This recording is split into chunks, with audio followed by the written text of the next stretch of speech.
Saudações tricolores, eu sou o Fio, seu canal Gol de Barriga. Nessa quinta-feira falaremos sobre a atualização da SAF, Riquelme e Felipe, enfim, a novela acabando, Riquelme e Felipe renovando com o Fluminense, e parcial de ingressos de Fluminense e Bahia no Maracanã, jogo de volta, jogo dia 10, né? Faltou uma semana ainda para esse jogo, que é na quarta-feira que vem, faltam 6 dias. Então vamos rodar a vinheta e começar esse bate-papo aqui, essa resenha de bar com vocês.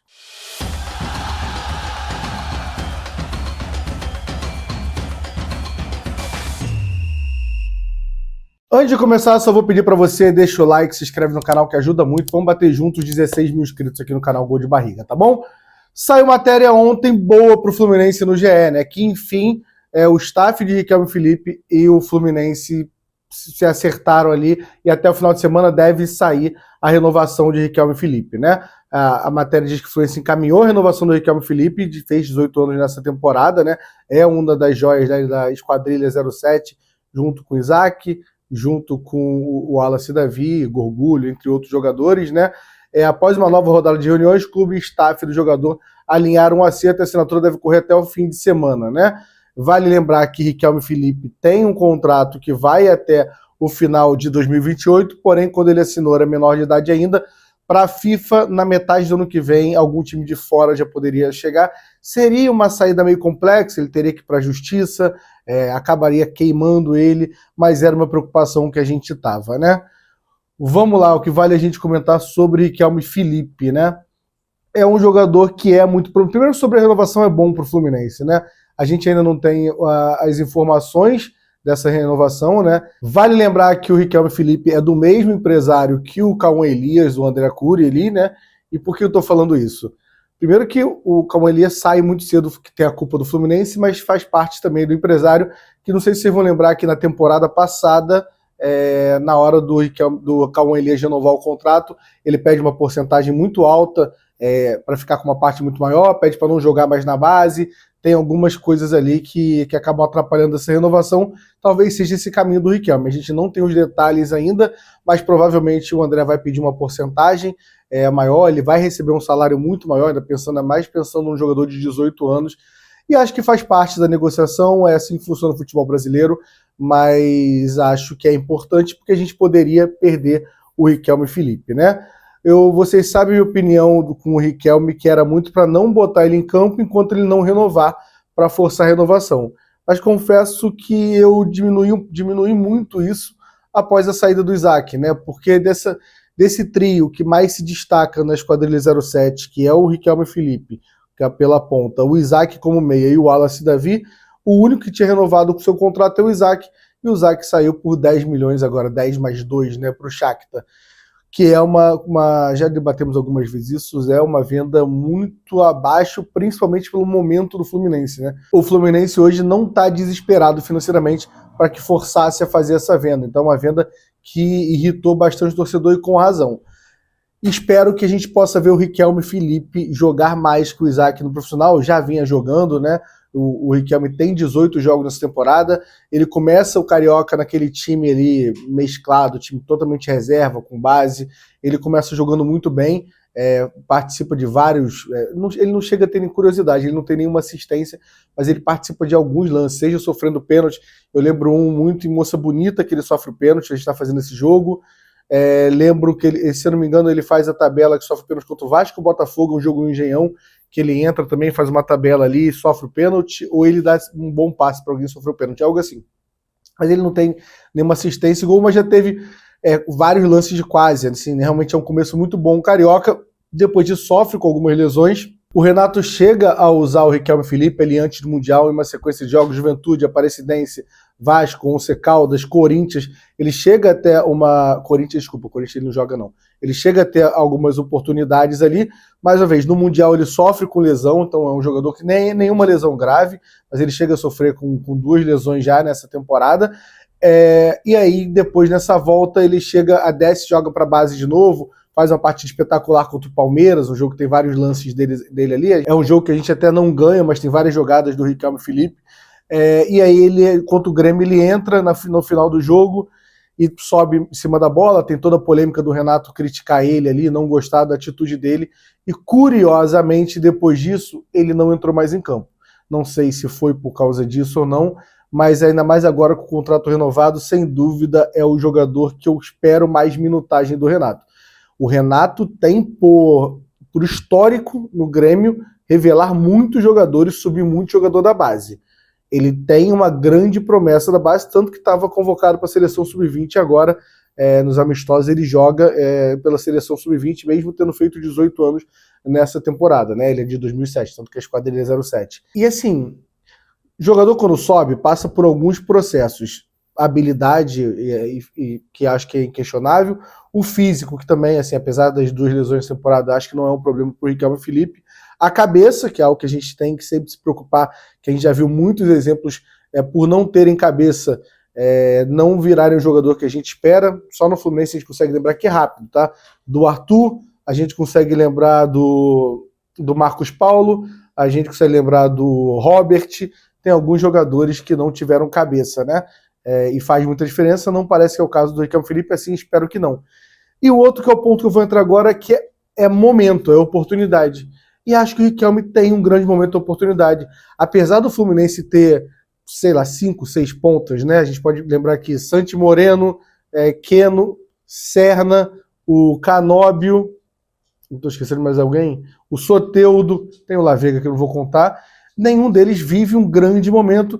Canóbio e Serna vivem esse grande momento, mas quando você vai partir para o banco, a gente tem o Soteldo, que é o Soteldo, que assim, tem o ponto favorito dele ali, ser o favoritinho do Renato Gaúcho, mas não tem ninguém voando nesse banco. Então, para mim, hoje, eu, como torcedor, se vai mexer, o jogador que eu espero que entre na ponta no segundo tempo, eu começaria claramente com o Serna e com o Canóbio, tá? Não tô falando que ele tem que ser titular. Mas hoje, o jogador que eu, como torcedor na arquibancada, quando o Renato for chamar e eu quero que saia um ponta, eu quero que entre o Riquelme.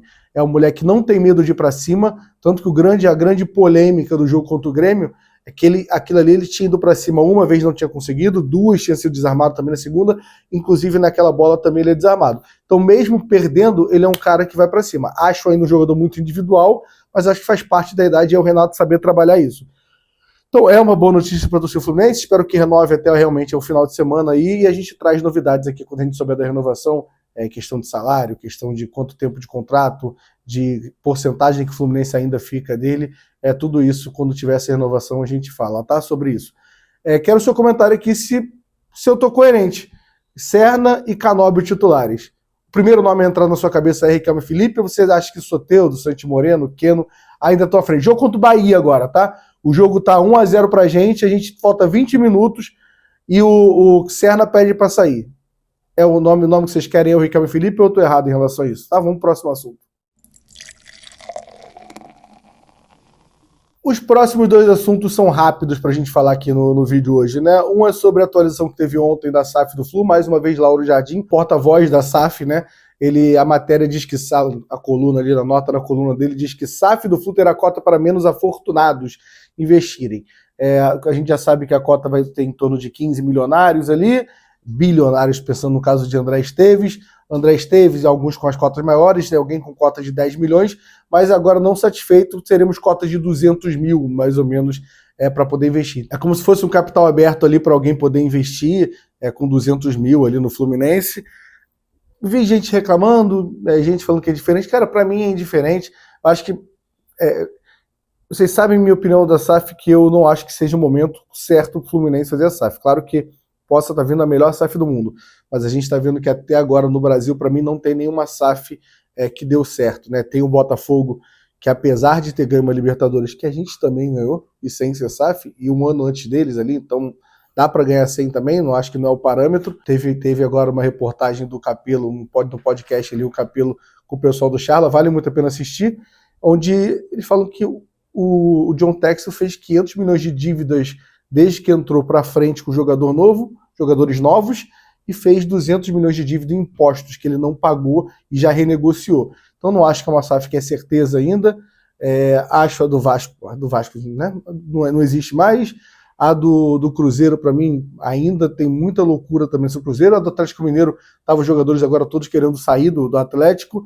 A única SAF que eu acho que realmente deu certo, estabilizou as dívidas, zerou as dívidas e melhorou muito o time é o Bahia, mas acho que nenhum time grande do Brasil se colocaria à disposição de ser um capacho do City ou de algum outro time grande da Europa. Então realmente acho que não cabe ao Fluminense. Então não é o momento, porém, dia 8 vai ter ali o Fluminense apresentando para o Conselho Deliberativo a proposta da SAF e, na teoria, vai ter a transmissão da Flu TV. A gente vai acompanhar como jornada, vamos ver se vai ser totalmente transparente esse contrato, se no contrato vão dizer cada detalhe e cabe a gente questionar e perguntar. Depois disso, a gente começa a avaliar com mais calma, tá? Não vão ser os 6 bilhões que estão na nota do Lauro Jardim ou os 200 mil que podem investir agora os menos afortunados, que vão fazer eu ter alguma... tomar algum direcionamento em relação a isso. Preciso saber mais detalhes para a gente poder comentar sobre a SAF do Fluminense, mas pelo jeito vai sair do papel, né? Vamos para o próximo assunto. E o último assunto do vídeo dessa manhã é que o Fluminense soltou através das suas redes sociais ontem que a parcial para Bahia e Fluminense é de 10 mil ingressos. Acho um público baixo, mas ainda faltam 6 dias para o jogo, né? Se for contar quando a parcial saiu ontem, faltam 7 dias. Então dá para a torcida comprar esse barulho. Entendo que pelos últimos jogos do Fluminense ali, né, principalmente Bragantino e Santos, desmotiva um pouco o torcedor, não pelo resultado, mas pela apatia do Fluminense, a falta de vontade do Renato de ganhar o jogo contra o Santos e também a fala do Renato contra o Bragantino, né, que no aquecimento viu que o time ia perder. Mas, cara, a gente está falando de Fluminense, um jogo muito acessível para o Fluminense, é uma vitória, vai para pênalti e 2-0 a gente consegue passar, né? Direto 2 gols de diferença. Lembrando que ontem teve Bahia e Confiança, né, pela Copa do Nordeste, a final da Copa do Nordeste, e sábado tem o segundo jogo da final. Então a desculpa do Renato de não ter tanque cheio, ser o time que joga a cada 3 dias, isso não existe. Quem vai ter nessa situação é o Bahia com o Rogério Ceni com o Bahia. Então é um jogo muito viável para o Fluminense conseguir reverter essa situação, até porque jogamos bem na Fonte Nova, apesar do mole ali no gol. Então, se você, mais uma vez, se você não tiver sem dinheiro, sem condição de ir, não é para você esse recado, acompanhe com a gente aqui no Jornal do Jogo, mas, pô, se você tem condição de estar na dúvida, faz seu check-in, porque é dia de Maracanã cheio, é a volta do Fluminense depois da data FIFA, e a gente, pô, passando, a gente está na semifinal com Vasco e Botafogo, é outro jogo grandioso e uma oportunidade de ganhar mais uma taça, né? Então, espero você lá, já fiz meu check-in, meu filho também, vou levar o moleque, um jogo bom para levar criança e família para aprender que jogo grande, jogo decisivo e criança faz diferença no Maracanã, tá bom? Enfim, deixa o like, se inscreve no canal, tamo junto e até alguma live. Vai ter live hoje, tá? Na hora do almoço mais ou menos tem live e se tiver mais alguma notícia a gente faz outro vídeo aqui. Tamo junto, até a próxima, valeu!